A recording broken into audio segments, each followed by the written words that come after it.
Jake Shane was on the red carpet interviewing with Quinlan Blackwell, who is another influencer who was like transitioned into being like, she was like a multi-hyphenate model, YouTube like person. That sentence is so Baby Grock rizzing up Libby.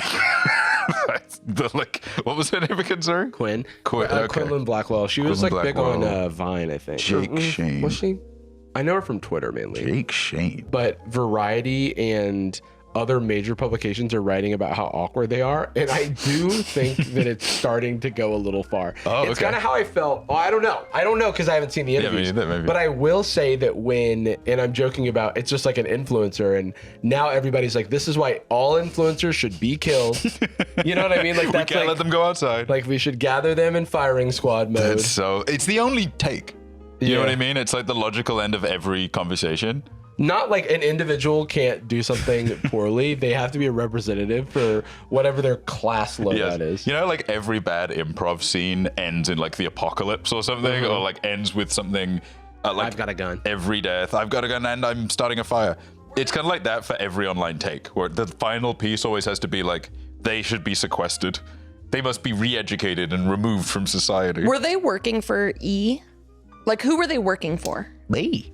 Yeah, I think it was Vanity Fair. Well, we'll see in the interview, but I guess what I'm saying is, why is everyone coming after them and not the people that hired them? It's like bad casting, I guess. Yeah, I mean, kind of both, but it's easier to point the finger at the person whose face is on camera, right? Exactly. Instead of who knows who is exactly responsible for hiring them. It's also more fun to point at them. But there's just so many influencers where I'm like, they would be great at this. So Jake Shane was invited by Vanity Fair to cover the red carpet of Vanity Fair's, yes, Oh, okay. on the right there. That's him. To cover the red carpet of Vanity Fair's Oscar party. Okay. So after the Oscars Yes. has ended. Yeah. Yes. And this is one of the clips that people pointed out. If I had legs, I'd kick you. Wow. Really good. Like really good. every mother's story, you know, You especially. think the kid was annoying? No, I can't. Yeah. You know that kid was so damn annoying. I know, but she had issues, and it's like that's the thing. I think It's the like, kid was annoying because of the thing mom. Is, no, can I tell you something? It's not that it's the mother's fault or the child's fault. It's society's fault. It sets mothers up to fail. You know, even the fact that like school gets out at 3, but most jobs are done at 5 or 6. All those little things are so positioned to just not conducive to mothering, if that makes 1000%. That sense. makes You know, complete sense. and it's Julia like, Fox for president. Yeah. Okay. I feel like we've dragged this Honestly, on a little bit, and there's no. a whole. Interesting. Yeah, it was a little uncomfortable, right? Yeah. And so for context, She cooked though, yeah, for sure. Yeah, she handled it well. Also, like, talk about media literacy, getting and not getting movie. Yeah. Like, do you think Tyler Durden was cool? Yeah. Yeah, for a little bit of context, if anybody has not seen If I Had Legs, I'd Kick You, it's about motherhood. It's about this woman who has a sick child, and is going through like the throes and like the difficulties of motherhood, and It's really good. It's a hard watch. yeah, but it's and Julia really good. Fox, a mother herself, like has a very like valid and important things to say about the movie. And so like his question of like, oh, wasn't the girl like annoying or whatever, was just kind of like maybe not the right question to ask in that moment. Right, like tonally it's like the wrong time for a joke. It's also the framing Even if of it was a joke, which he could have been actually annoyed. But the framing of the movie is, I can definitely see people being annoyed because it is like a not unreliable narrator, but it's like supposed to put you in the emotional space of it. The whole thing with the movie is making you like, it's challenging the like social norm of like, you can't ever say that you didn't want to be a mother or you didn't like it or the stuff you don't like.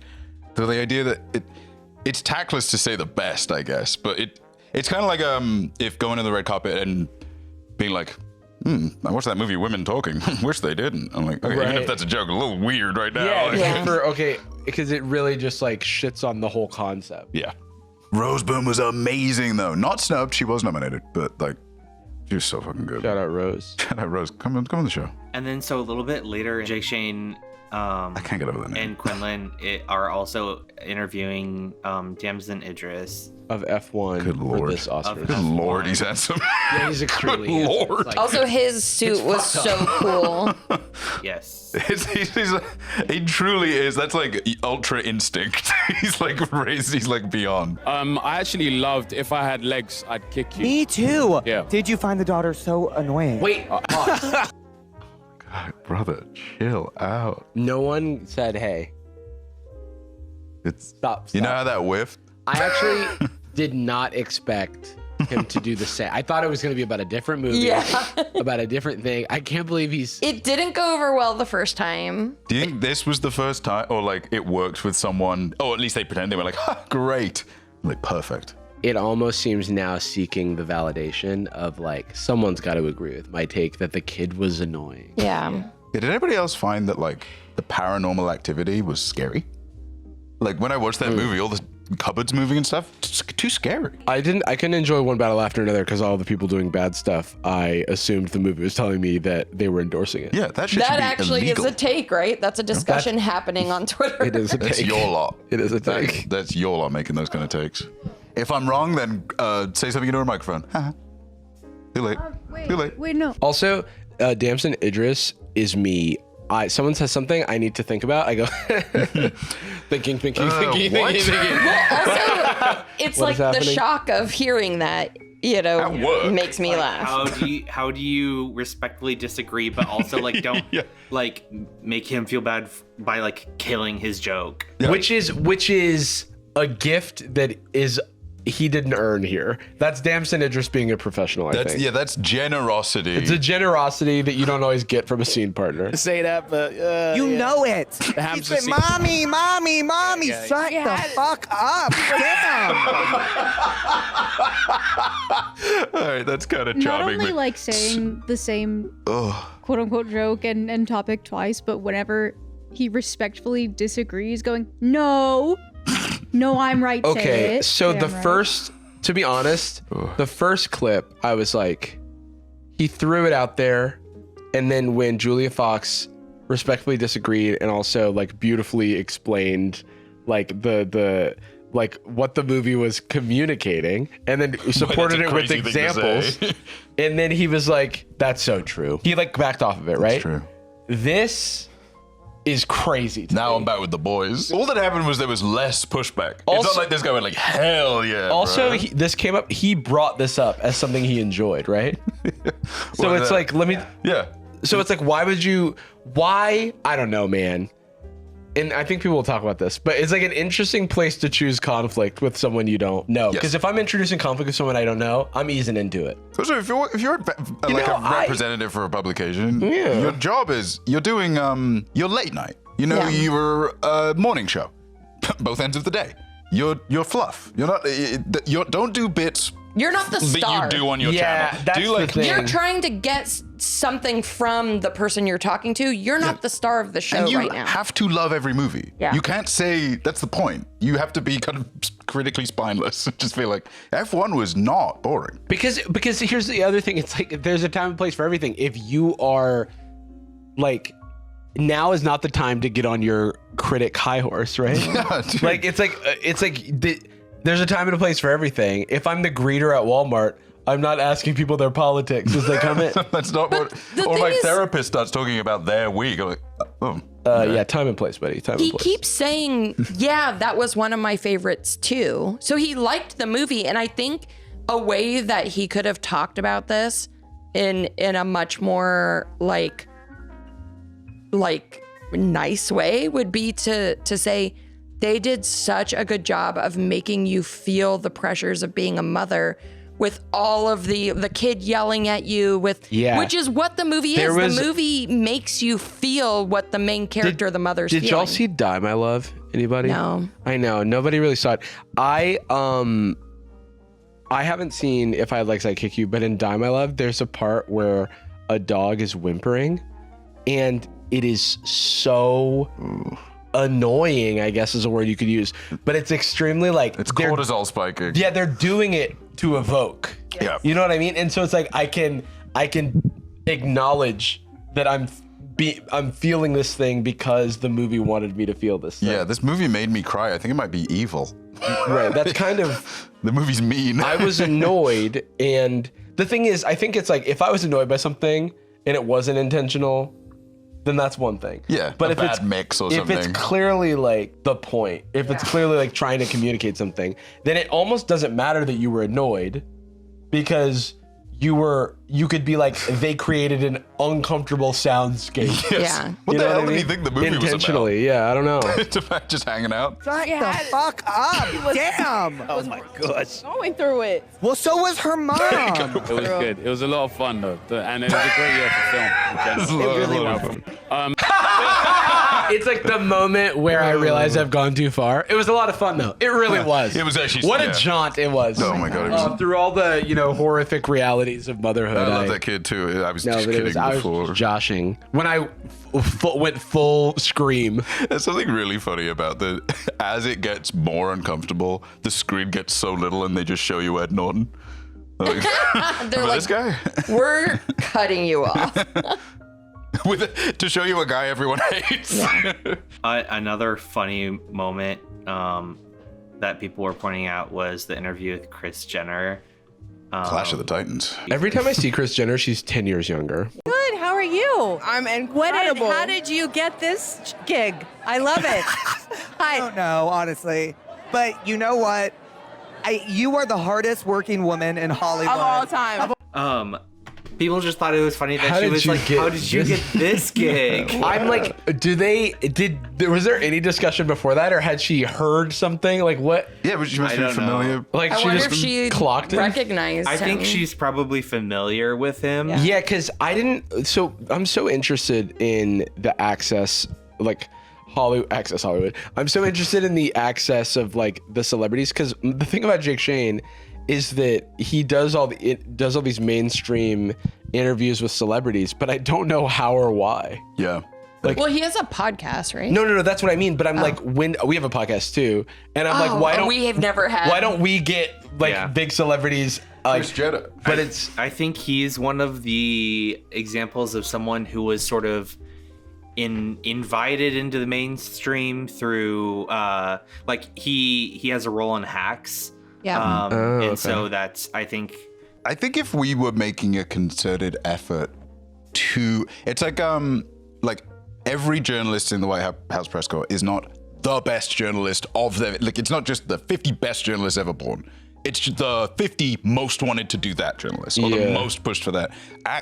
Nowadays access too, journalism, like, we say yes to this, and we push for interviews with so-and-so, and we're asking our management, like, I really want to talk to this person. It's its own, like, and then it eventually like becomes a sustaining thing. But then also I've seen people talk about how he doesn't ever challenge anyone on his actual podcast, and I found that really interesting, because why in this context would you challenge them if you don't challenge them? oh, he's like pushing back more in this than on his own show. That's what I've. Maybe it's the adrenaline. It's what's Yeah, you know that maybe it's nerves. so Variety wrote this piece on the whole ordeal titled Jake Shane's questions at the Vanity Fair Oscars party prove influencers shouldn't be red carpet reporters. calm down. But it's like Daniel Daddario. And this, I think, opened a lot of discussion on Twitter. They're famous celebrities. They can tank a little bit of awkward. It wasn't like he didn't like grab their wrists. it is a little bit like I'm like, yeah. There's a part of me that's like, let's pump the brakes a tad, because it's like no influencer should talk to Kris Jenner, mother of famous influencers. like, okay, if you want. Like, yeah, they're reality TV stars, but like, it's such. where do the $1 million brand deals come from? It implies like this journalist class under the age of 40 that kind of doesn't exist anymore. Well, and that's partly some of the discourse is about that. You know, Washington Post laid off like a ton of journalists. Like, we live in an era of like access journalism now, where it's like, if you just don't like speak lies to power, if you just don't like kind of toe whatever line they want you to toe, there's like a big dearth of like independent journalism or mainstream journalism that's like doing, like, obviously like the journalists that are employed are still doing a good job, but there's few and far between. We're constantly seeing people like laid off. And it's and more people are becoming independent journalists that you have to like subscribe to, which is hard to do, you know? This person who, you know, they work at Variety, or their former chief correspondent at Variety, actually. But they are talking about how like this job for journalists is extremely specialized for like studied hosts and entertainment journalists, etc. And it isn't the type of thing that should just be left to not anyone off the street, but just someone who's unprepared. I don't think that influencers are a monolith. I think that if someone was like well studied, they could do a perfectly good job. Yeah, there are so many influencers that talk a lot about movies and who would be very like well suited for. And if I was doing this job, hey, Jarvis shouldn't get hired for software engineering. He's an influencer. It's like, yeah, but you did go to school. It's like, what were you before? Well, that's the thing. It's like if I do improv or whatever, it was like, hey, that was actually pretty cool. You almost knew what you were doing. Influencers never know how to do. That's weird. Yeah. It's like it doesn't. Life doesn't start on the first video. It's like not anywhere on the like tier list of oppression, you know, thing. But it is an interesting like derogatory like influencer. It's also just a terrible term in general, but. Again, like I think that this is this is a reasonable point. Yeah. Like you should either be studied or of this craft. But here's the thing. Okay, well, there's two things about it. If I'm hired for a job or if I'm like doing something, like when I was doing we did the Ultimate Improv show, right? And then I was like having Dan give me like the show lowdown, and he's like, "Oh, I appreciate that you did that," because sometimes people are like, "I know I've seen shows like this before," and I'm like, "Well, I'm in your house, so I want to do what you need." Do I wear the shoes? You know what I mean? It's like shoes on, shoes off. You know what? Like that type of thing. I'll do the common one. And I kind of believe in like if I'm coming into your house and your space, I'm going to pay reverence to like what you need from me. I don't know enough to say that Jake Shane didn't do that.